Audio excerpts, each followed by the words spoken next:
Yo, what is up guys? Welcome to the video. I hope your day has been great. Mine's been awesome. Today we're going to be talking about SoOn, why he left the Los Angeles Valiant, and if it was a good move for him to be joining Paris over LA Valiant in Season 2. Then after that guys, oh man, we have some crazy stuff to talk about. We're getting into the North American contender scene. So as most of you guys know who do follow the contender scene, there's a North American team that goes by GGEA. And they are actually Houston Outlaws Academy team, and they were the first academy team from the first 2 seasons to get knocked out into trials. In Season 1, every single academy team got top 8, and Houston Outlaws Academy team GGEA actually did really good in the first season, getting to the top 4 LAN finals. Well, in Season 2, something went wrong, and they slipped, and they got relegated down to trials. And it actually seems like Blizzard has completely kicked them out of trials. They're gone. They're no longer going to be allowed to compete in contenders trials, which means they're completely out of contenders. And now contenders North American trials only has 7 teams instead of 8, and 4 out of those 7 teams are going to make it. It's a very unique situation. And I bet you guys are wondering, well, what the hell's going on? Why the heck did GGEA get kicked out by Blizzard? They're an academy team. That shouldn't happen, right?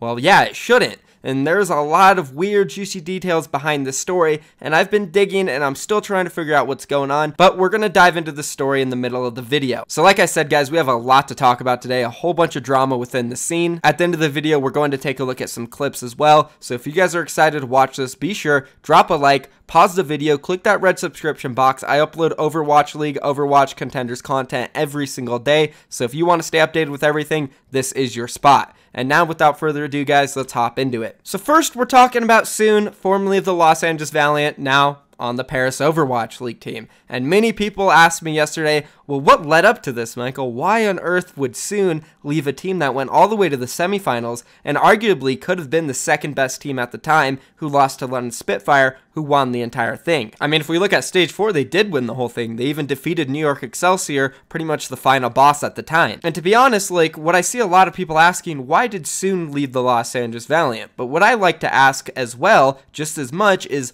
why did LA Valiant let go of SoOn? What are they planning on doing? Because if we look at the LA Valiant going up to Stage 4 and a little bit at the beginning of Stage 3, the big reason, in my opinion, why they started performing very hard was because of their DPSs. I know Space was a huge pickup and very valuable to him, and maybe he had a way better mindset than Envy, but Envy in Stages 1 and 2 was a really good player. I mean, he held his own when it came to stats and just overall performing and working with Fate. Envy was literally the deadliest diva in all of Stage 1. Of course, Space came in, he looked amazing. I'm not taking any credit away from him, but what the big jump in performance for the LA Valiant was is in their DPS players. Agilities and SoOn, they both went from, like, I'd say top of the tier 2 DPSs in Season 1 of Overwatch League to the top of the tier 1 DPSs. For Agilities, he had a solid Season 1. I'd say from the start to the beginning, he performed pretty good during the entire season, but he had a very clear jump once we got to Stage 3. I don't know if it was the whole in and out thing, him getting taken to get some burgers with Noah, but hey, whatever they did, it worked, man, because Agilities, he was able to play so many different heroes at such a high level, the Brigida, the Pharah, Genji, and the list goes on. And for SoOn, now, I feel like personally SoOn might have been underperforming a little bit in Stages 1 and 2. Maybe that had to do with the team dynamic and it being toxic once they got rid of Unco and Envy, which the main reasons for them saying getting rid of these players was because they were toxic or they were bringing the team environment down. Maybe toxic isn't the right word, but they just weren't good for the team environment. And with them out of the picture SoOn, he seemed to excel. And it wasn't just on that Tracer, which previously was the only hero he really played at a high level. He started popping off on that Widowmaker. And then even when needed, he was able to pop onto that McCree or whatever else they wanted from him. SoOn became a really flexible player. And with his hit scan abilities tied with Agility's projectile abilities, this team had a deadly starting DPS duo. So for me, it's like a big surprise. Why would LA Valiant want to get rid of SoOn, or why would they even let him go? It doesn't make sense. For SoOn, there's many reasons he would want to leave. Maybe he got a huge offer. Maybe he wants to go play with Nico. Maybe he wants to play for a team in Paris, his home country, France. That's where he's from. Maybe he wants to go play with another team that's all European, mostly speaking French, mostly speaking English. There's a lot of Koreans on LA Valiant. I'm just spitballing here, but there's a lot of reasons for SoOn to want to leave that team. As for the LA Valiant, sure, maybe there's a Korean on the market that they want to pick up, or maybe even a Western player.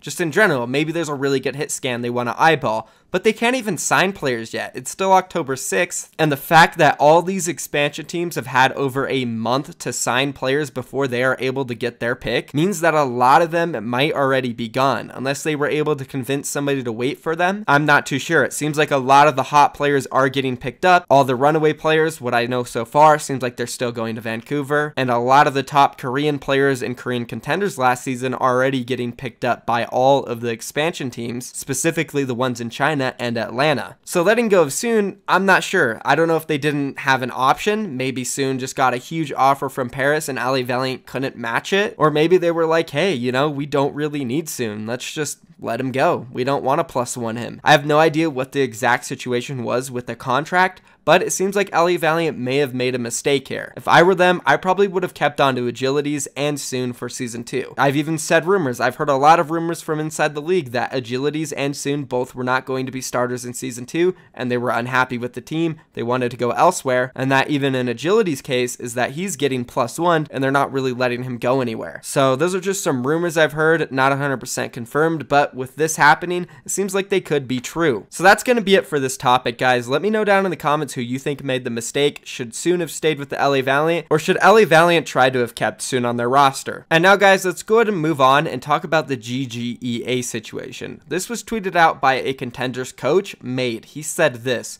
just received news that GGEA Academy will not be competing in Contenders trials, and all teams will receive a free win. And Benchmob did a further report on this. He said this on his article: GG Esports Academy will not be competing in Overwatch Contenders North American Trials. This, according to Made, coach a fellow NA Trials team's second win. Other coaches have also confirmed that teams were notified of GGEA being pulled from Contenders play in FaZe via formal email. According to sources, GGEA missed the league's deadline for roster submission. This after a request had been placed with Blizzard to push the deadline for submission back to allow the team more time to finalize its roster. It's worth noting that it is unclear that GGEA has been disqualified outright with all trials matches automatically forfeited, or if the team has any opportunity for reprieve with the league. GGEA has also been involved in trialing a number of new players, coaches, and analysts in recent weeks, and offers have been extended to those the team planned to keep just ahead of Contenders Trials campaign. However, what has been described as a hiring freeze being placed on the org by parent company Infinite Esports Entertainment has potentially impacted the Overwatch Academy team's ability to hand out actual contracts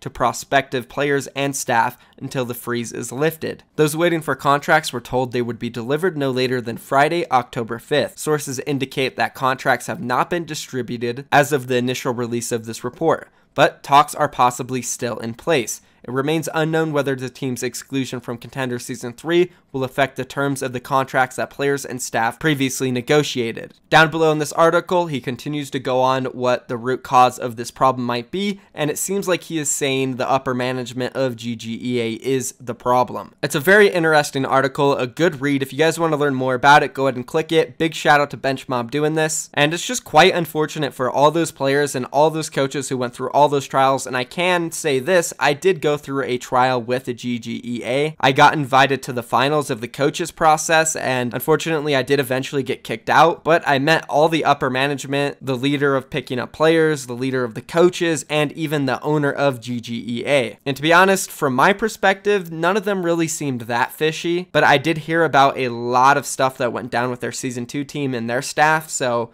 maybe I just missed out on some of it. Not really too sure, but this is a weird situation, guys. But that's what we know for now. GGEA will not be in Contenders Trials or Contenders Season 3 unless they buy a spot or something happens. I have no idea. But if you want to read more about the article, it will be down below. And now moving on, I want you guys to watch these two clips. One from Poco showing a sick triple jump. Never seen it before with Zarya. And then the last one where Clone Man just gets completely glitched out on Reinhardt. Weirdest thing I've seen in my entire life. Let's roll them. Oh my god, what the? I got him. Don't ask me how that worked, chat. He was one as well. Got him. Nice. What? God damn. Fix this character for the love of God. You're on your phone? Oh, I didn't realize you were on your phone. My bad. I'm trying not to be as loud. Oh, boys. That was juicy. I must have another shadow here. Alright, boys. I have a shadow here soon. I'm gonna hold close-ish, okay? Heal me. Oh my god! What is this game? Ah! What am I playing? Broken Overwatch? Dude, what the fuck is this shit, dude? I think we're winning this still. I have shadow again. Jesus! Yeah, he's tilted. I'm tilted watching that. He just got so unlucky. That Reinhardt glitch has been around for a while, but I've never seen it effectively happen that much. That needs to be patched out, Blizzard. Please. Now let's watch the next clip, and it's going to be the end of the video, guys. Thank you for watching. I'll see you tomorrow. Peace. 5v6, on y comprend rien. I will keep you here. C'est parti. What? That's so sick. Zoals een surf van aan de slip. Oh, no.